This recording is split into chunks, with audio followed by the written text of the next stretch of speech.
नमस्कार, मी सहयोगिता आणि आपण पाहत आहात विदर्भ सत्यजित लाईव्ह न्यूज। पाहूया आजची विशेष बातमी। मादनीसारख्या खेड्यागावातला एक मुलगा तुमच्या आशीर्वादाने देशाचा मंत्री झाला। केंद्रीय मंत्री प्रतापराव जाधव साहेब। माजी मुख्यमंत्री एकनाथराव शिंदे हे एका लहानशा खेडेगावातला माणूस महाराष्ट्राचा मुख्यमंत्री झाला। आपण पाहत आहात विदर्भ सत्यजित लाईव्ह न्यूज। आमचे मुख्य संपादक उद्धव फंगाळ यांनी दिलेल्या माहितीनुसार मेहकर तालुक्यातील लावणा या गावामध्ये छत्रपती श्री शिवाजी महाराज यांच्या अश्वारूढ पुतळ्याचं केंद्रीय मंत्री प्रतापराव जाधव साहेब व माजी आमदार संजय रायमुलकर साहेब यांच्या हस्ते उत्साहाच्या वातावरणात व धूमधडाक्यात अनावरण करण्यात आलं। यावेळी गावातील महिला, पुरुष, लहान मुले, आजूबाजूच्या खेड्यातील गावकरी मोठ्या संख्येने उपस्थित होते। फटाक्यांच्या आतषबाजीने पुतळ्याचं अनावरण करण्यात आलं। यावेळी केंद्रीय मंत्री प्रतापराव जाधव साहेब यांनी उपस्थित गावकऱ्यांना मार्गदर्शन करताना सांगितलं की तुमच्या सर्वांच्या आशीर्वादाने मी एका मादनीसारख्या खेडेगावातला शेतकऱ्याचा मुलगा देशाचा मंत्री होऊ शकलो। तुमच्या मतामध्ये अमूल्य अशी ताकद आहे। सध्याचे उपमुख्यमंत्री व माजी मुख्यमंत्री एकनाथराव शिंदे साहेब हे एका लहान खेडेगावातले आहेत, मात्र केवळ जनतेच्या आशीर्वादाने व जनतेच्या मतामुळे ते महाराष्ट्र राज्याचे मुख्यमंत्री झाले। त्यामुळे तुमच्या मताची ताकद ओळखा, वेळेवरच्या भूलथापांना बळी पडू नका, तुमचं मत कोणालाही देऊ नका। नुकत्याच झालेल्या विधानसभेत तुम्ही केलेली चूक आता 5 वर्ष भोगावी लागणार आहे। त्यामुळे भविष्यामध्ये आपलं मत अमूल्य आहे, त्याचा योग्य ठिकाणी वापर करा।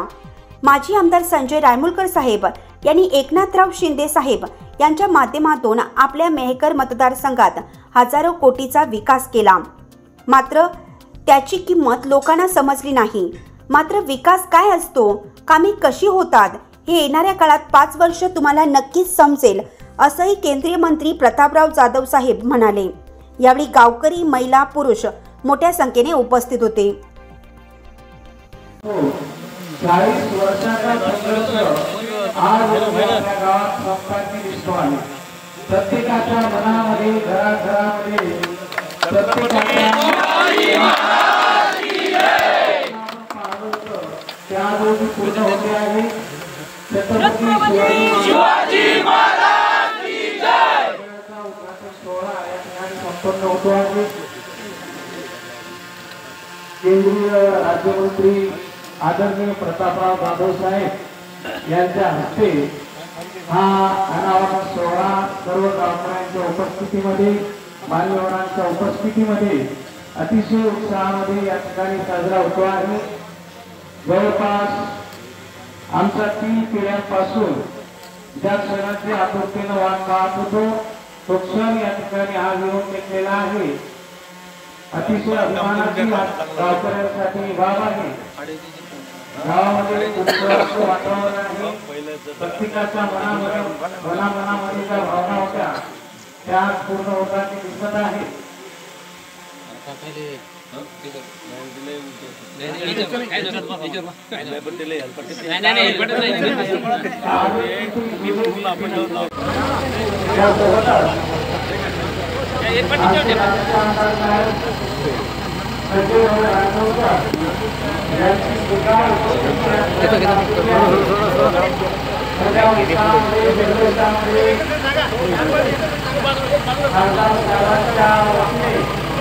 शिवाजी महाराज यांच्या पुतळ्याचा अनावरण सोहळा इतिहासामध्ये स्वर्ण अशा प्रकारचा छत्रपती शिवाजी महाराज की जय।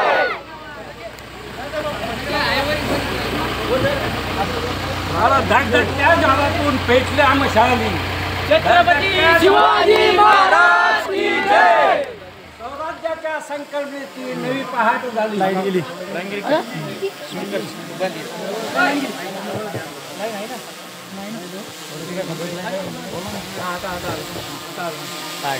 धगधगत्या ज्वालातून पेटल्या मशाली, धगधगत्या ज्वालातून पेटल्या मशाली, स्वराज्याच्या संकल्पनेची नवी पहाट झाली।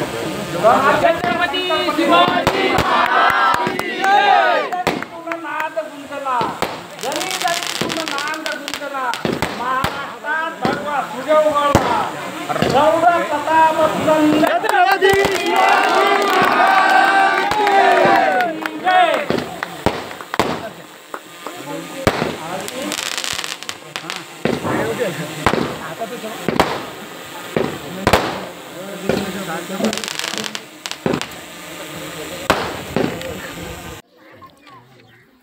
आज आपल्या या लावणा नगरीमध्ये छत्रपती शिवाजी महाराजांच्या पुतळ्याचं अनावरण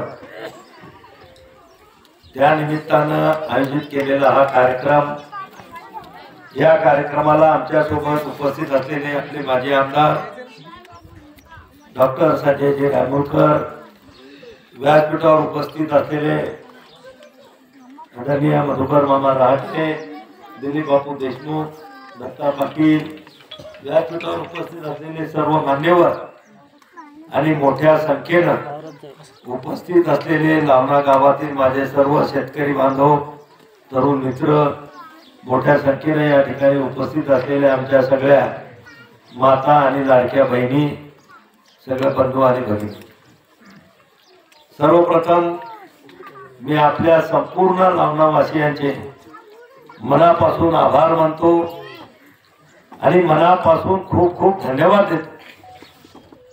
एक माझ्यासारखा सामान्य मादनी गावामध्ये शेतकरी कुटुंबामध्ये जन्माला आलेल्या एका मुलाला गेल्या 35-40 वर्षापासून आपण लोकांनी सातत्यानं आशीर्वाद दिले, भरभरून मतदान केलं आणि आज देशाच्या सर्वोच्च पदाला आपण म्हणतो केंद्र सरकारमध्ये आदरणीय नरेंद्र मोदीजींच्या मंत्रिमंडळामध्ये मंत्री म्हणून काम करण्याची जी संधी मला मिळाली, त्यामध्ये आपल्या लोकांचं योगदान फार मोठं.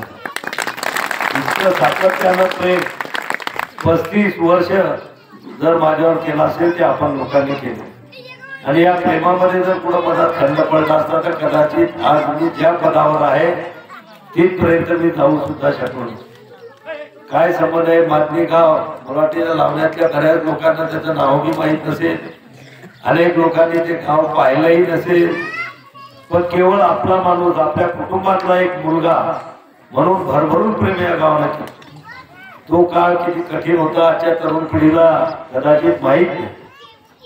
त्याच्या मागच्या 10-12 वर्ष सुबोसावजी नावाचा आमदार मंत्री आपल्या भागात होता आणि त्याचं त्या काळामधलं वागणं, विरोधक लोकांना वेठीत धरणं, त्रास देणं, पोलीस स्टेशनच्या केसेस करणं, कुठलंही ऑफिस मधलं काम असेल त्याच्यामध्ये अडथळे आणणं, काम न होऊ देणं, असे अनेक शिक्षक लोक असतील, वानखेडे सर पुढे त्यांना विचारा, एकेका दिवसात 35 शिक्षक लोकांच्या बदल्या त्या काळामध्ये इकडून तिकडं व्हायचं आणि तो अतिशय संघर्षाचा काळ. आणि त्या संघर्षाच्या काळामध्ये आम्ही त्या पुढे आलो शिवसेना शब्द घेऊन, बाळासाहेबांचे आशीर्वाद, बाळासाहेबांचे विचार आणि अक्षरशः सगळ्या लोकांनी आम्हाला डोक्यावर घेतलं. 90ची निवडणूक जरी मी हरलो असेल तरी लावणा गावातून मला 90-95% मतदान झालेलं होतं आणि त्याच्यानंतरच्या प्रत्येक निवडणुकीमध्ये भरभरून आशीर्वाद लावणा गावाने या ठिकाणी दिले आणि म्हणून लावणा गावाचे सुद्धा आम्ही फार उत्तरदायी त्या ठिकाणी होतो. मग आता या ठिकाणी आल्यानंतर आमचे मार्गदर्शक परमानंद भाऊ असतील, आमचे बाबूराव मामा असतील, या सगळ्या अनेक ज्येष्ठ मंडळी होती त्या काळात गावात. त्यांच्यासोबत आमच्याकडे कामाच्यासाठी यायची, कामासाठी म्हणजे गावाच्या विकासाच्या कामासाठी आमच्याकडे यायची आणि त्यावेळेस जे जे काही करता येईल लावणा गावासाठी ते करण्याचा प्रयत्न केला. बांधवांनो, दिलीप बापूला आधी जर सांगितलं की हे गाव इतकं अडचणीत होतं, शेतीला तर सोडा पण पियायला सुद्धा पाणी मिळत नव्हतं, जनावरांना सुद्धा उन्हाळ्यामध्ये पिण्याच्या पाण्याची अत्यंत अडचण त्या ठिकाणी असायची. आता या ठिकाणी काही मोठी नदी नव्हती की आपण एखादं मोठं धरण बांधून हा प्रश्न मार्गी लावला असता, पण त्या काळामध्ये ज्या ज्या ठिकाणी जागा भेटल्या त्या ठिकाणी 5 पाझर तलाव त्या काळामध्ये आपल्या गावाच्या आजूबाजूला तयार झाले. त्याच्यामध्ये थोडीफार पाण्याची पातळी वाढली, जनावरांना पिण्याच्या पाण्याची व्यवस्था झाली, पिण्याचं पाणी आपण मुळ्याच्या धरणावरून आणलं आणि रस्त्याच्या बाबतीत अगोदर सांगितलं की ते यायला रस्ता कुठेच नव्हता. त्या काळामध्ये शिवसेनेच्या शाखा स्थापन करायला आम्ही इकडे यायचो, बैठका घ्यायला यायचो, तो मोटरसायकल सुद्धा मोठी कसरत करत इथं कामाला लागली. पण आज मला वाटते मोळा लावणा रस्ता झाला, लावणा रत्नापूर झाला, लावणा मोळी रस्ता पूर्ण झाला दाणेफळ ते दोनगाव आपण पहिले डांबरीकरण केलं होतं, आता तर तो मोठा चौपदरीकरण कॉन्क्रीट रोड 400 कोटी रुपयाचा त्याचं काम सुरू झालेलं आहे. मग गावातले लहान मोठे सभा मंडप असतील, गावातले कॉन्क्रीट रस्ते असतील, ही सगळी कामं त्यांच्या मागणीनुसार करण्याचा आम्ही प्रयत्न केला. बांधवांनो, ही सगळी कामं केली म्हणजे काय आम्ही या गावासाठी फार मोठं केलं असं नाही. आपल्या गावाचे एवढे आशीर्वाद माझ्यावर होते, एवढं प्रेम माझ्यावर होतं की इथं किती आणखी तुमची अपेक्षित असलेली कामं केले तरी ते आपल्या लोकांचं केलेलं प्रेम कमी होणार नाही.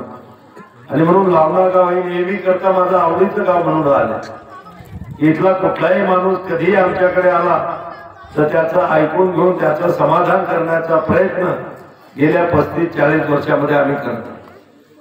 पण बापूनं सांगितलं नवीन पिढी म्हणल्यापेक्षा बापू हा जो फरक आहे ना, हा आहे सोशल मीडियाचा. आजकाल लोकांना व्हॉट्सअपवर काही आलं की पोरायला खरं वाटतं. सगळं चालू आहे. आता तुम्ही पाहिलं असेल AI चा जमाना आहे.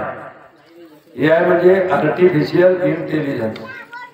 तुमच्या याच्यावर मी फोटो आले असेल की तो ओबीसी गंगेमध्ये आंघोळ करून राहिला, काही दाखवता येतं त्याच्यावर. आर्टिफिशियल इंटेलिजन्स असं आहे की मी स्वतः विमान चालू राहिलो असंही त्याच्यात दाखवले जाते. ते बरोबर त्या कॅमेऱ्यामध्ये आपल्या त्या मोबाईलमध्ये आणि कॉम्प्युटरवर ऍडजस्ट करता येते. अगदी मी आज दिल्लीमध्ये तिथं नरेंद्र मोदी सगळं बसले हे सुद्धा आता इथं बसून दाखवल्या जातं. अशा या जमान्यात काही लोकांनी या सोशल मीडियाचा आधार घेत लोकांना इतकं काही भारावून टाकलं. आपण पाहिलं असेल लोकसभेच्या काळामध्ये सुद्धा सोशल मीडिया जोरात होता, अपप्रचार जोरात होते. पण तरी सुद्धा तुमच्या लोकांचे आशीर्वाद, तुमचं प्रेम हे त्याही वेळेस आम्हाला त्या ठिकाणी दिसलं की संपूर्ण महाराष्ट्रामध्ये अनेक लोक चांगले उमेदवार मंत्री असणारे लोक पराभूत झाले. पण अख्ख्या विदर्भातून तिकडे गडकरी साहेबांनी, इकडे मी, आपण लोकांनी मात्र बुलढाण्याचा गड माझ्या रूपानं त्या ठिकाणी शाबूत ठेवला. त्याबद्दल पुन्हा एकदा आपल्या सगळ्यांना मनापासून धन्यवाद. आता या ठिकाणी आपले आमदार रामोळकरनी 2.5 वर्षामध्ये एकनाथराव शिंदे साहेबांच्या नेतृत्वामध्ये झालेली कामं सांगितली.